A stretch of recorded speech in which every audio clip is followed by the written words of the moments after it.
O mapa astrológico pode ser usado como manual de instruções. Mostra o que temos de potencial a ser desenvolvido e o que temos de desafio a ser superado. Quando falamos de um bebê, conhecer o mapa astrológico cabe aos seus pais, que podem usar a astrologia como um recurso a mais na criação dos seus filhos. Hoje a gente recebe a astróloga Regina Mariano, que é também psicóloga. A Regina é estudiosa da astrologia há 30 anos. Muito boa tarde, obrigada pela sua presença aqui, Regina. Boa tarde, eu que agradeço o convite, boa tarde a todos.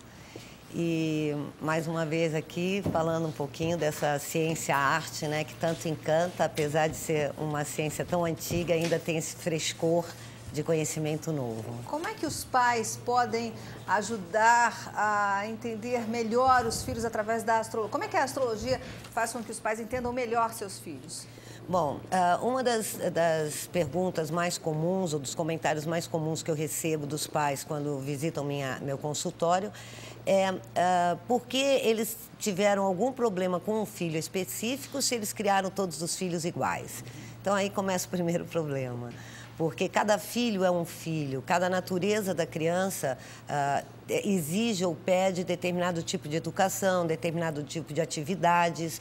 E, claro, que se você quer fazer com que todos os filhos tenham a mesma atividade, é óbvio que, dependendo da natureza da criança, uma delas vai se rebelar. Um exemplo básico, pegar crianças do signo de Áries e um outro filho do signo de Touro. A mãe quer que todos pratiquem luta marcial.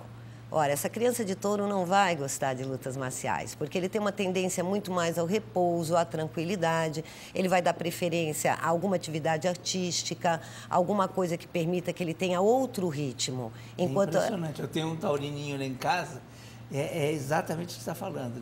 É tranquila, são coisas mais intelectuais. Jogos. Né? Jogos intelectualizados. Intelectualizados, né? Que explorem mais o seu lado artístico, construção, fazer joguinhos de Lego. Para uma criança de Touro é perfeito. É impressionante. Coloca uma criança de Áries para fazer joguinho de Lego, ele vai começar a jogar as peças como se fossem brinquedos para serem atirados. Quer dizer que, então, os pais nunca devem dar a mesma educação para todos os filhos? Essa palavra nunca é um pouquinho forte, né? Eu diria assim, claro que há algum perfil que se dá para estabelecer em relação a todos, mas sempre respeitando as diferenças na natureza de cada criança. E a astrologia, nesse ponto, é fantástica, porque ela auxilia, eu creio, que é um dos melhores instrumentos, uma das melhores ferramentas que tem em auxílio não só crianças, como jovens, adolescentes, adultos, e em qualquer área, em qualquer setor da vida. Eu estou citando muito a criança porque eu fico imaginando se nossos pais tivessem nossos mapas, né? Exatamente. Você sabe que a minha irmã, ela é psicóloga e astróloga como você, né? E ela disse que depois que ela se aprofundou na astrologia, facilitou muito a vida dela lá com o divã, né? Porque a pessoa já chega, ela já sabe, já pergunta o signo, ela já sabe metade do caminho que ela tem que fazer, né? Sem dúvida. Eu fiz o caminho inverso da sua irmã. Primeiro, estudo astrologia há muitos anos, não imaginei que fosse tê-la como uma atividade profissional. A astrologia era mais um encantamento, um hobby, uma delícia. E é um encantamento. E é um encantamento. E eu comecei muito jovem a me interessar, até como sendo dona de um signo bastante cético, que eu sou capricorniana. É verdade. Eu estudava bastante até para questionar. Não, isso daqui não funciona, isso daqui não dá certo, não né? é uma coisa que é virginiana. Pois é. Até hoje eu continuo tentando provar que não funciona, mas a verdade já desisti há algum tempo, porque é muito impressionante as características fundamentais das pessoas, as tendências são realmente impressionantemente marcadas. Por exemplo, a Adriana, ela tem um filhinho que nasceu no mesmo dia que eu, um pisciano, né? O que é legal ela fazer com um piscianinho? Bom, piscianos são crianças extremamente sensíveis. São crianças que é ideal que coloquem música para essas crianças desde pequenininhos. Músicas clássicas, músicas muito tranquilas, porque isso acalma a eles. São crianças doces, são crianças facilmente adaptáveis. Se nós imaginarmos que piscianos, como escorpianos e cancerianos, são do elemento água, a água nós colocamos num jarro, ela toma a forma de um jarro. Coloca-se num copo, ela toma a forma de um copo. Ou seja, extremamente adaptáveis. Tem uma ressalva que eu acho muito importante fazer com crianças, principalmente de peixes, é que por serem extremamente imaginativas, elas muitas vezes vivem um pé nesta realidade, um pé em outra realidade, a realidade da fantasia. Sonha, né? E é muito importante que elas encontrem logo desde cedo como canalizar essa imaginação rica. Porque como o mundo é muito preto e branco para esse olhar dos piscianos, eles precisam enriquecer o mundo.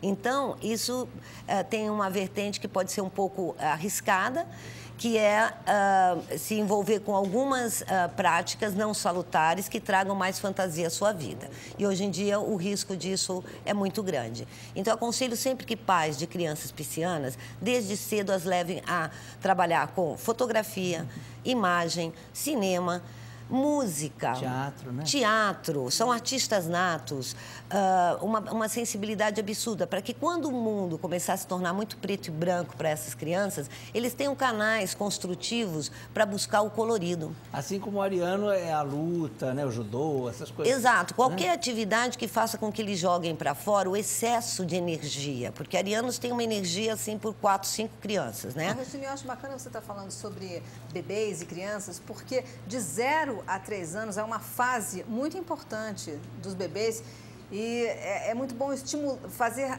que os pais estimulem muito as crianças, deem bastante carinho justamente nessa fase.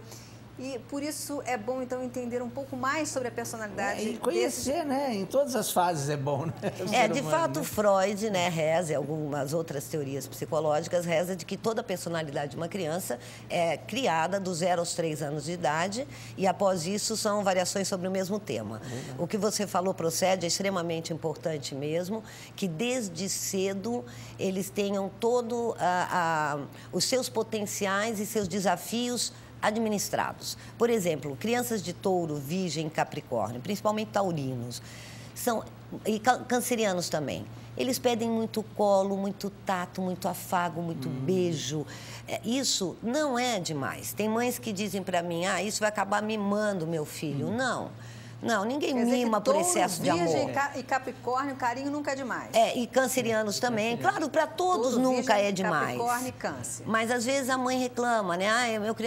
Meu filho é muito grudado, ele vem ficar em cima de mim o tempo inteiro, ele me exige Mais muito uma vez toque. você descreveu aí o meu pequenininho lá. E eles são assim mesmo. Os taurinos são extremamente carentes de toque e afago. Então, nunca é demais. Podem abusar, vocês não vão estar mimando nem um pouco seus filhos, ao contrário, vão estar dando todo o suporte necessário para que ele possa se tornar uma criança mais independente e justamente menos carente na sua fase de adulto. Porque se isso é pulado, a tendência é que ele continue nessa busca ad eterno. Regina, e os outros signos? Dá para você falar também uma característica específica? Como é que você faz o mapa? Porque as pessoas ficam muito presas, né, no signo mesmo. Ele é de peixe, ele é de touro. Isso. Né? E como é que você faz? Porque a pessoa é o mapa todo, né? Pronto. Eu acho que, inclusive, sabe, Leão, uma das características que eu vejo da astrologia mais ricas é a quebra de preconceito. Porque, na verdade, um mapa astrológico é o retrato do céu no instante exato do nascimento de uma criança. Nós levamos em consideração a hora e o local de nascimento, fora dia, mês e ano. O que eu estou falando aqui é muito geral, temo e busco não banalizar, porque falar apenas do signo, ou seja, do dia do nascimento, é quase banalizar a astrologia, porque somos muito mais do que isso. Então, tem pessoas que pegam alguns signos para criar como crítica. Escorpinianos, dos signos de água, são ditos assim como terríveis, malditos. Os geminianos são ditos como dupla personalidade. Chamam a versalidade do geminiano como dupla personalidade. O virginiano dos elementos terra é o mais criticado, que é o crítico, que é o chato. Não podemos esquecer que todos nós temos virgem em algum ponto do nosso mapa. E ali nós tenderemos a ser mais críticos e mais analíticos. E os signos de fogo. Fogo, o mais criticado normalmente é o leonino, que é dito como exibido, vaidoso, e que é justamente o contrário. Os leoninos são, eles têm um quê de insegurança, o que os leva a buscar mais necessidade de aplauso, mais aprovação. Então, nunca diga para o seu filho leonino, para de querer aparecer, menino, vai ficar no seu canto. Ao contrário, aplaudam, incentivem esse lado nele para que ele se sinta mais seguro e com menos necessidade de aplauso e aprovação, tanto E isso são dicas Isso também muito... vale para todos os filhos de todos os signos, né? Sempre incentivar e apoiar os filhos. Claro, então... Conhecer primeiro, né? Claro, então respondendo a sua pergunta, né? O mapa astrológico, por exemplo, eu estou aqui falando de peixes, ou de touro, ou de Áries, e os pais podem estar pensando, poxa, mas meu filho é de Áries e tem uma característica, está combinando mais com o que ela está falando sobre peixes. Isso pode estar já mostrando qual é o ascendente do seu filho, pode estar mostrando a localização da lua, que também traz as características. Dificilmente a gente encontra alguém 100% aquele signo.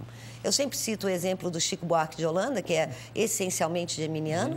Ele possui 5, 6 planetas em gêmeos. O Axl Rose, do Guns N' Roses, é um aquariano típico, tem 6, 7 planetas em aquário, mas isso é mais raro.